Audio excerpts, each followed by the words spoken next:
So guys, तो आज बात करते हैं प्लांट ट्रांसपिरेशन एंड फोटोसिंथेसिस। उसका जो है सेकंड लेक्चर है।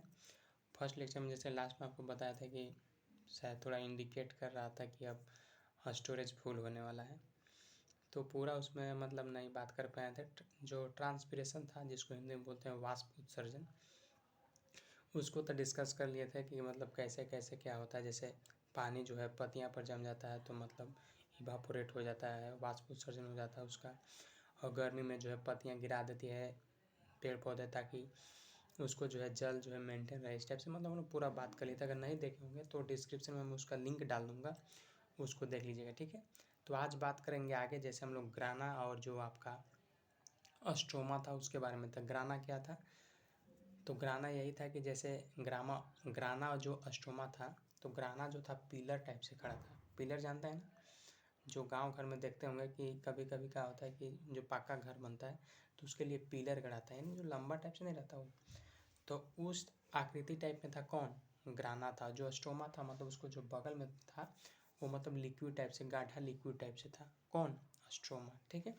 पूरा समझ में आएगा, बस आप वीडियो को देखिए शुरू से अंत तक, पूरा समझ में आएगा। पूरा देहाती भाषा जो होता है ना, उतना मैं बताने का प्रयास करूँगा आपको, ठीक है, ताकि आपको समझ में आ जाए।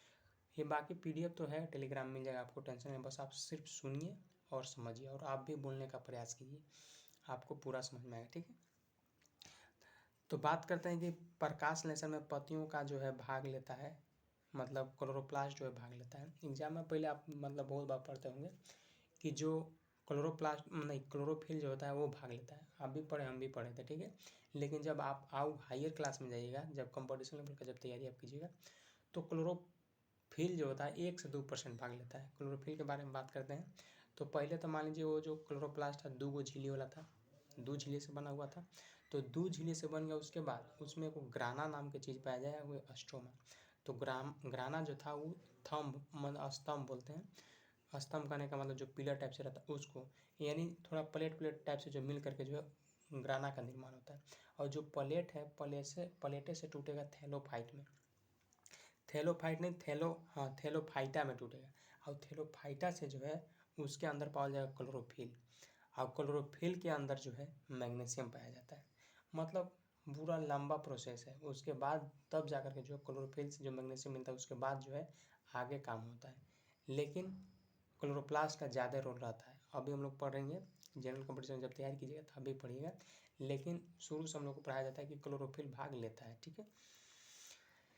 चलिए, तो अब बात हो गया ग्राना क्या था और स्ट्रोमा क्या था, इसके बारे में थोड़ा जान लेते हैं कि क्लोरोप्लास्ट का दोहरी झिल्ली नुमा संरचना होता है, जिसके अंदर एक गाढ़ा द्रव्य भरा होता है, जिसे स्ट्रोमा कहता है। एग्जाम में पूछ दिया कि स्ट्रोमा क्या है, तो बताएंगे कि जो क्लोरोप्लास्ट है वो मतलब डबल दोहरी संरचना से बना हुआ है। उसके अंदर मतलब क्लोरोप्लास्ट के अंदर पाया जाता है कौन? स्ट्रोमा, जो गाढ़ा टाइप से होता है। किस टाइप से होता है, अगर एग्जाम में पूछ दिया तो बताएंगे गड्ढा टाइप से होता है, ठीक है। इसके अंदर स्तंभ की आकृति का होता है, जिसे ग्राना कहते हैं। हम बताए थे शुरू से कि स्तंभ की आकृति मतलब पिलर टाइप से होगा, उसको हम लोग क्या बोलेंगे? ग्राना। Spelling GRANA। जैसे मैं पीडीएफ का जैसे टेलीग्राम का लिंक डालूंगा ना, वहाँ पे ज्वाइन हो जाइएगा, वहाँ पे मैं आपको पीडीएफ प्रोवाइड कर दूंगा, ठीक है। तो ग्राना पता चल गया कि स्तंभ टाइप के होता है, स्टोमा पता चल गया कि गाढ़ा लिक्विड टाइप से होता है। दोनों क्लियर? चलिए, अगला है कि ग्राना छोटे छोटे प्लेटों से मिलकर बनता है। जैसे कि हम इससे पहले बताए थे कि ये होता है छोटे छोटे प्लेट से मिलकर स्तंभ का निर्माण करता है, ठीक है, जिसे थैलोफाइट कहते हैं। क्या कहते हैं? थैलोफाइट नहीं, थैलोफाइटा, ठीक है। थैलोफाइटा के अंदर क्लोरोफिल होता है। ग्राना उसके बाद मतलब ग्राना का निर्माण हुआ छोटे छोटे प्लेट से, जिसको हम लोग थैलोफाइटा कहें। थैलोफाइटा के अंदर क्लोरोफिल होता है, पाया जाता है, और क्लोरोफिल के अंदर मैग्नीशियम पाया। थोड़ा सा कन्फ्यूजन हो, बढ़िया सुनिए। पहले तो था ग्राना, जो मतलब पिलर टाइप से हुआ, जो स्तंभ टाइप से हुआ, प्लेट से मिलकर के मतलब जो है थैलोफाइटा का निर्माण हुआ, ठीक है। छोटे छोटे प्लेटों से मिलकर बनता है थैलोफाइटा। पहले ग्राना, उसके बाद जो छोटे छोटे प्लेट था उससे मिलकर बना थैलोफाइटा। अब थैलोफाइटा के अंदर पाया जाएगा क्लोरोफिल, और क्लोरोफिल के अंदर पाया जाएगा मैग्नीशियम। ग्राना, थैलोफाइटा, थैलोफाइटा के बाद क्लोरोफिल, और क्लोरोफिल के बाद मैग्नीशियम, ठीक है। तो ये पाया जाएगा, ये पाया जाएगा, ठीक है। उसके बाद क्लोरोफिल के अंदर मैग्नीशियम पाया जाता है, ठीक है। मैं आपको पिक्चर दिखाने का प्रयास करूँगा, शायद दिखेगा तब ना। ये देखिए ये पिक्चर है, ये सब जो लिक्विड टाइप से है ना इधर, ये जो पीलर टाइप से है ना ये ग्राना है, ठीक है। ये ग्राना, ग्राना के अंदर ये जो निकला हुआ है ना, ग्राना के अंदर जो निकला हुआ है ना ये थाइलोफाइटा, शायद आपको उल्टा दिख रहा होगा। ये आपका जो है ना ये थाइलोफाइटा है, और ये क्या है ग्राना। ग्राना के बाद इधर जो है ना लिक्विड में जो पाया जाए, जो पिलर को छोड़कर बाकी जो इधर वाला जो जगह है ना, ये सब आपका स्ट्रोमा है, ठीक है। यही है।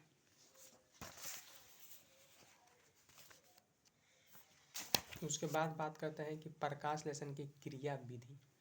तो प्रकाशलेशन की क्रिया विधि जो है प्रोसेस क्या है, तो पहला है दो टाइप से टूटता है। पहला है वो हिल रिएक्शन में टूटेगा, और एक डार्क रिएक्शन यानी ब्लैक रिएक्शन में टूटेगा।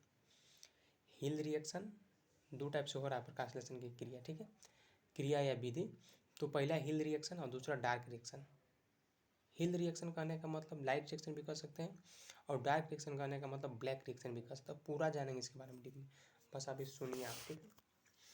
तो लाइट रिएक्शन वैसे इसे वैज्ञानिक हिल ने खोजा था। हिल रिएक्शन यानी लाइट रिएक्शन उसी को होता है। तो हिल रिएक्शन यानी इसको खोजेगा कौन, तो हिल यानी हिले जो वैज्ञानिक था उन्होंने ही खोजा था। मतलब पहले तो जानते कर रहे थे जो जिसका नाम है वह नाम से वह रिएक्शन खोजा था, ठीक है।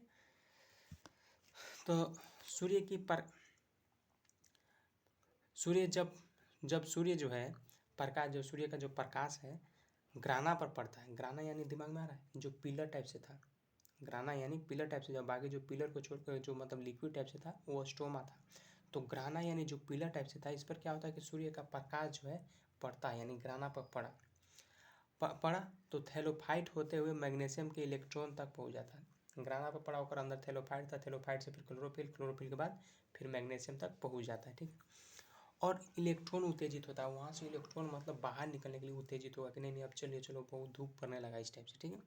तो प्रकाश की लाइट आने लगा तो धूप पड़ने लगा, तो चलो अब हम लोग निकलते हैं। तो वहाँ से मैग्नीशियम जो है उत्तेजित हो जाता है निकलने के लिए, मैं जो इलेक्ट्रॉन है वो उत्तेजित हो जाता है, ठीक है, जिससे एटीपी का निर्माण होता है। जब प्रकाश के लाइट पड़ा तो कहा कि नहीं अब धूप आ गया, अब हम लोग को निकलना चाहिए, अब नहीं सोना चाहिए, माथा दर्द देने लगेगा।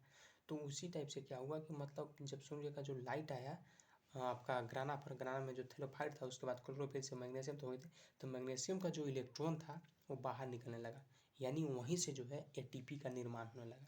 किसका,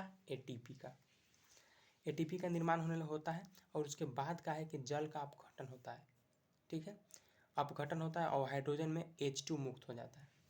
अपघटन और एक हम उपचयन था, ये अपघटन होता है मतलब टूटता है, उसके बाद हाइड्रोजन मुक्त हो जाए मतलब वाटर जो है बाहर निकल जाएगा, ठीक है, जिससे NADP बनता है।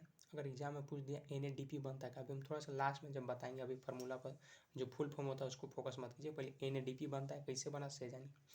पहले क्या हुआ कि ग्राना जो था उस पर सन का लाइट आया, मतलब सन यानी सूर्य का प्रकाश जो है आया। उसके बाद क्या हुआ कि वहाँ पे थैलोफाइट था, थैलोफाइट के अंदर क्या था, क्लोरोफिल था। अब क्लोरोफिल के अंदर मैग्नीशियम का जो इलेक्ट्रॉन था वो उत्तेजित हुआ कि अब हमको बाहर निकलना चाहिए, यानी इलेक्ट्रॉन मतलब भेजना चाहिए। उसके बाद क्या हुआ कि वहाँ से जब एटीपी बनना जो है शुरू हो गया, एटीपी का निर्माण जो है शुरू हो जाता है, ठीक है। उसके बाद क्या होता है कि जल का जो है अपघटन होता है, जल जो है टूट जाता है H2 प्लस ऑक्सीजन में, ठीक है। तो क्या होता है कि हाइड्रोजन को मुक्त हो जाता है, ठीक, और NADP का निर्माण करता है, बस यही था। NADP यानी हाइड्रोजन का ग्राही होता है। NADP किसका होता है, हाइड्रोजन का क्या होता है, ग्राही होता है। NADPH2 बना लेता है, NADPH2 जो मुक्त होता है तो उससे क्या बना लेता है, NADPH2 बना लेता है। इसे हिल रिएक्शन पूरा हो जाता है। यानी हिल रिएक्शन पूरा कब होगा, जब NADPH2 बनेगा तो हिल रिएक्शन पूरा होगा, बस इतना भी याद रखिएगा तो काफ़ी है। NADP कब होगा, जब मतलब हिल रिएक्शन कब होगा, जब NADPH2 पूरा होगा। अच्छा चलिए बताइए देते हैं NADP का फुल फॉर्म क्या होता है। एन से हो गया आपका, एन से बोलेंगे निकोटीनामाइड, एन से हो गया निकोटीनामाइड। ए से क्या हो गया, एडीनाइन, यानी निकोटीनामाइड का स्पेलिंग सुनिएगा, NICO, निको, TINAAMID,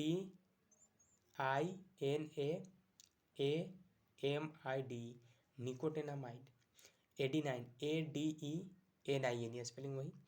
फिर डाइन्यूक्लियोटाइड फॉस्फेट है तो याद ही होगा। तो NADP का फुल फॉर्म हो गया nicotinamide adenine, nicotinamide adenine dinucleotide phosphate. तो मतलब हाइड्रोजन जब मुक्त हुआ तो NADPH2 बना लेता है। इस प्रकार को जो है हिल रिएक्शन कहते हैं। अब लास्ट हम लोग को बच रहा है डार्क रिएक्शन। इसके लिए क्या होता है कि प्रकाश की आवश्यकता नहीं होती है। डार्क रिएक्शन मतलब ऐसे सोचिए ना, अंधेरा टाइप से। तो डार्क रिएक्शन में क्या होगा, प्रकाश की आवश्यकता नहीं होगा, लेकिन अच्छा यहाँ से जबरदस्त एग्जाम अगर पूछ दिया कि हिल रिएक्शन में प्रकाश की आवश्यकता होती है कि डार्क रिएक्शन में, तो डायरेक्ट बताएंगे कि हिल रिएक्शन में तो प्रकाश की आवश्यकता होती है लेकिन डार्क में नहीं होता है। तो डार्क में कोई ज़रूरी नहीं होता है, मतलब प्रकाश की आवश्यकता नहीं होता है। हिल रिएक्शन होने के बाद यह जो है अस्टोमा में संपन्न होता है। मतलब जब हिल रिएक्शन हो गया, जब प्रकाश वाला जितना भी काम था सब कंप्लीट हो गया, उसके बाद ये कहाँ आएगा, तो ये आपको अस्टोमा में आएगा। ठीक है, ऐसे भी एग्जाम पूछ दिया कि हिल रिएक्शन कंप्लीट होने के बाद कहाँ आएगा, ऑप्शन में अगर अस्टोमा दिखे तो डायरेक्ट टिक करेंगे अस्टोमा में। ठीक है, हिल रिएक्शन के फलस्वरूप बना हुआ ATP जो है NADPH2 जो है अस्टोमा में आता है। जब हिल रिएक्शन टाइम हम लोग क्या देखा था कि NADPH2 बना था, उसके बाद NADPH2 बनने के बाद कहाँ आएगा, वो अस्टोमा में आएगा। यानी जो ग्रानाई सबसे मिल करके जो बना था, उसके बाद जब उधर कंप्लीट हुआ हिल रिएक्शन, उसके बाद ये अस्टोमा में आ जाएगा, यानी डायरेक्ट रिएक्शन। ठीक, तो जब ये होगा तो अस्टोमा में RUDP का निर्माण होता है। वहाँ से NADPH2 बना था, लेकिन अब यहाँ पे बनेगा RUDPH2। RUDPH2 बनेगा। यह RUDP वायुमंडल से CO2 को ग्रहण करेगा, मतलब जो वातावरण में जो CO2 है उसको कैप्चर करेगा, ग्रहण करेगा, और इस क्रिया के बाद O2 को बाहर छोड़ देगा। एक बार बढ़िया सुनिएगा, उसमें H2 को क्या किया था, उसमें H2 को था मुक्त किया था। उसके बाद इसमें मतलब वहाँ से जब हिल रिएक्शन हो गया कंप्लीट, उसके बाद आया अस्टोमा में, यानी डार्क रिएक्शन वाला में। तो डार्क रिएक्शन में क्या हुआ कि वातावरण से CO2 को कैप्चर किया, CO2 को ले लिया। उसके बाद क्या हुआ कि CO2 को लेने के बाद उसमें से कार्बन को रखता है, ऑक्सीजन को बाहर कर देता है। फिर O2 को बाहर आ जाता है, अंदर जो है आपका CO2 और H2 मिलकर कार्बोहाइड्रेट बनाता है। तब वहाँ पे कौन कौन बना, एगो H2 बचा और एगो CO2 बचा। ठीक है, H2 कहाँ से बचा, H2 जो था आपका हिल रिएक्शन में था, वहाँ से बचा था H2। और CO2 कहाँ से, तो CO2 जो है आपका जो डार्क रिएक्शन में जो है वहाँ से CO2 लिया था, तो वहाँ से क्या किया कि कार्बन CO2 और H2 मिला करके फिर क्या बन जाएगा यहाँ पे, तो बन जाएगा यहाँ पे कार्बोहाइड्रेट का निर्माण करेगा। यानी अस्ट्रोमा में RUDP का निर्माण होता है। अगर एग्जाम में पूछ जाए कि RUDP का निर्माण होता है अस्ट्रोमा में या ग्राना में, तो RUDP यानी अस्ट्रोमा, ग्राना में NADPH2। ठीक है, तो RUDP का निर्माण कहाँ होता है, अस्ट्रोमा में। तो यहाँ से क्या हुआ कि वायुमंडल से CO2 को ग्रहण कर लेता है, आयुष क्रिया के बाद O2 आ जाता है। मतलब जब ये CO2 जब ग्रहण करता है उसी टाइम क्या हो जाता है, ऑक्सीजन जो है बाहर मतलब चला जाता है, और एक बार बढ़िया सुनिए आप, CO2 अंदर आएगा, O2 बाहर जाएगा। ठीक, अंदर गया CO2 और H2O से मिल करके क्या हो गया कि कार्बोहाइड्रेट का निर्माण कर देता है। प्रकाश संश्लेषण का मुख्य उत्पाद है कार्बोहाइड्रेट होता है, जबकि गॉड यानी सेकेंडरी ऑक्सीजन होता है। एग्जाम में अगर पूछ दिया कि प्रकाश संश्लेषण का मुख्य उत्पाद क्या है, तो बताएंगे कार्बोहाइड्रेट होता है। क्या होता है मुख्य उत्पाद, कार्बोहाइड्रेट। ठीक है, जबकि गॉड उत्पाद कौन होता है, मतलब सेकेंडरी में कौन होता है, तो सेकेंडरी में होता है ऑक्सीजन। प्राइमरी मेन है आपका कार्बोहाइड्रेट को निर्माण करना। ठीक है, ATP, तीन को अभी फार्मूला आपको बताएंगे, तीनों याद हो जाएगा। ATP का फुल फॉर्म क्या होता है, ये तो आपको याद होगा कि एडिनोसाइन ट्राइफॉस्फेट, एडिनोसाइन ट्राइफॉस्फेट। अब NADP का भी बताया था तो भूल गए होंगे, थोड़ा लंबा है। निकोटिनामाइड, क्या चीज, निकोटिनामाइड, N से हो गया निकोटिनामाइड। Na से क्या हो गया, एडीनाइन। NAD से क्या हो गया, डाइन्यूक्लियोटाइड। अब P से क्या हो गया, NADP, तो phosphate. Nicotinamide, adenine, dinucleotide, phosphate. फिर RUDP का, तो राइबोज डाइफॉस्फेट। RUDP का तो इसमें याद हो जाएगा, राइबोज डाइफॉस्फेट। आप भी बोलने का प्रयास कीजिएगा, राइबोज डाइफॉस्फेट। राइबोज डाइफॉस्फेट किसका है, RUDP का। NADP का nicotinamide dinucleotide, nicotinamide adenine dinucleotide phosphate, nicotinamide adenine dinucleotide phosphate, nicotinamide, आप भी बोलिएगा, निकोटिनामाइड एडीनाइन डाइन्यूक्लियोटाइड फॉस्फेट। तो फाइनली जो था हम लोग का सेकंड लेक्चर में कंप्लीट हो गया। पिछले बार क्या हुआ था कि मोबाइल का स्टोरेज जो था वो पूरा भर गया था, प्रॉपर वे में जो है वीडियो नहीं पहुंच पाया था। तो हम लोग पूरा डिस्कस कर लिया। शुरू में वही था ट्रांसप्रेशन वाला में, कुछ नहीं कि वाष्प उत्सर्जन कैसे होता है, वाष्प उत्सर्जन से जल का हानि होता है कि लाभ, तो बताया था हम लोग हानि होता है। जल को बचाए के लिए पत्तियाँ क्या करते हैं, गर्मी में गिरा देती है अपना पत्तियों के पेड़ पौधे। और मरुस्थलीय में क्या था कि वहाँ के जो पत्ती होता है, जो पेड़ पौधे में पत्तियों में जो है काटा हो जाता है ताकि जल को वो अच्छा से रख सके, ठीक है। और जहाँ पेड़ पौधे अधिक होता है वहाँ पे वर्षा भी अधिक होता है, ठीक है। वाष्प उत्सर्जन को प्रोमोटर कहते हैं। बस यही था हम लोग का, और क्या, और कुछ नहीं था। और बाकी एक फार्मूला था 6CO2 प्लस 12H2O क्लोरोफिल के प्रेजेंट में और सूर्य के प्रकाश में क्या बनाएगा, C6H12O6 plus 6H2O plus CO2 6CO2 नहीं 6O2। जो फार्मूला है इसको मैं आपको टेलीग्राम में डाल दूंगा, बस आपको झंझट होने से अच्छा है टेलीग्राम में ज्वाइन कीजिएगा, वहाँ पे मैं आपको पेज डाल दूंगा, वहाँ पे देख लीजिएगा, ठीक है। तो मिलते हैं एक फ्रेश वीडियो में। वीडियो कैसा लगता है आपको कमेंट में जरूर बताएं, और चैनल पर नए होंगे तो सब्सक्राइब कर लीजिएगा और एक कमेंट छोड़ दीजिएगा कि हाँ अच्छा लगा या ख़राब, ठीक है। मिलते हैं एक फ्रेश वीडियो में, तब तक के लिए धन्यवाद। Thank you so much. मैं आपका कमेंट का इंतज़ार करूँगा।